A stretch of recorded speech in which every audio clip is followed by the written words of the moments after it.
જય હિન્દ. આપણે સૌ જાણીએ છીએ કે ગુજરાતમાં દિવસે ને દિવસે ખેડૂતની પરિસ્થિતિ કફોડી બનતી જાય છે. એક તરફ ખેડૂત વિરોધી માનસિકતાવાળી ભાજપ સરકાર સત્તામાં છે. એની અનીતિઓ, એના માફિયાઓ, એના ગુંડાઓ, એના દલાલો દરેક સંસ્થાઓમાં બેઠા છે. એપીએમસી થી લઈને અનેક સંસ્થાઓમાં ગોઠવાઈ ગયા છે અને ખેડૂતનું ડગલે ને પગલે શોષણ કરે છે. પછી કડદા પ્રથા હોય કે ભાવમાં થતા ફેરફારની નીતિઓ હોય કે અન્ય નીતિ નિયમો હોય, દરેક જગ્યાએ ખેડૂતોનું ભરપૂર શોષણ કરી રહ્યું છે. એનો અમે વિરોધ કરીએ છીએ. અમે માંગણી કરીએ છીએ કે આ શોષણ બંધ થવું જોઈએ. બીજી તરફ કુદરતનો કહેર છે. માવઠા જેવી પરિસ્થિતિએ ખેતરો ધોઈ નાખ્યા, પાક ધોઈ નાખ્યા. આ દરેક પરિસ્થિતિમાં અમે રોડ ઉપર જઈએ છીએ, અમે પેટ બાળીએ છીએ, ઉપવાસ આંદોલનો કરીએ છીએ, અમે સત્તા પક્ષનો વિરોધ કરીએ છીએ, અમે માંગણી કરીએ છીએ કે ખેડૂતના દેવા માફ થવા જોઈએ. અમે કહીએ છીએ કે સહાય માટેના નાટકો બંધ કરી, સર્વેના નાટકો બંધ કરી અને તમારા બૂટ પહેરી પહેરીને ખેતરોમાં જઈને ફોટો સેશન બંધ કરી અને ખેડૂતોને સાચા અર્થમાં સહાય તાત્કાલિક આપો. અનેક ખેડૂતો આત્મહત્યા કરવા મજબૂર બન્યા છે. દુઃખ થાય છે. આજે અમે ખેડૂતના દીકરાઓ છીએ, અમે આ ગુજરાતના સંતાનો છીએ. અમને દુઃખ થાય છે કે અમારો જગતનો તાતની આ હાલત આ ભાજપ સરકારના રાજમાં થાય છે ને, એ અમારા માટે કઠણાઈની વાત છે,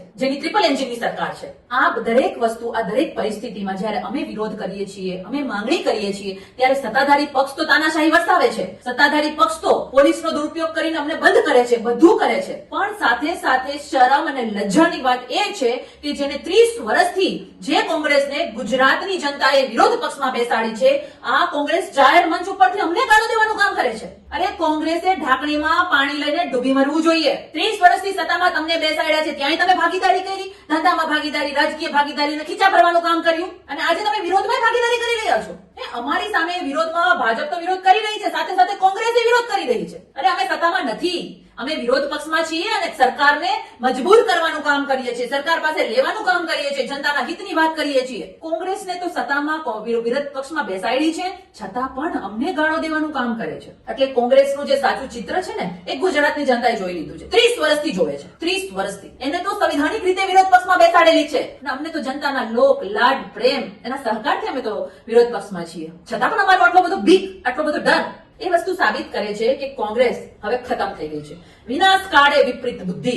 એટલે કોંગ્રેસ સરકારનો વિરોધ કરવાને બદલે અમારો વિરોધ કરે છે. પણ અમને કોઈ ફરક નથી પડતો. અમે ખેડૂત હિતની વાત કરીએ છીએ, અમે ગુજરાતના હિતની વાત કરીએ છીએ, ડંકાના ટોચ ઉપર કરીશું. તમારી ગાળો તમને કોઈ ફરક નથી પડતો. તમારું ચરિત્ર, તમારી નીતિ એ ગુજરાતની જનતા જોઈ ચૂકી છે. એટલે ખાસ મારે ભાજપ અને કોંગ્રેસ બંનેને કહેવાનું છે કે વિરોધ પક્ષ તરીકે તમારું જે કામ છે તમે કરો અને સત્તા પક્ષ તરીકે ભાજપનું જે કામ છે ભાજપ કરે.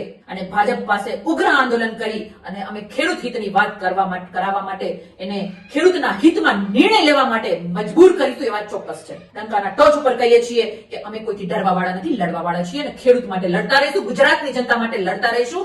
ભાજપ અને કોંગ્રેસથી જે થાય એ કરી લે.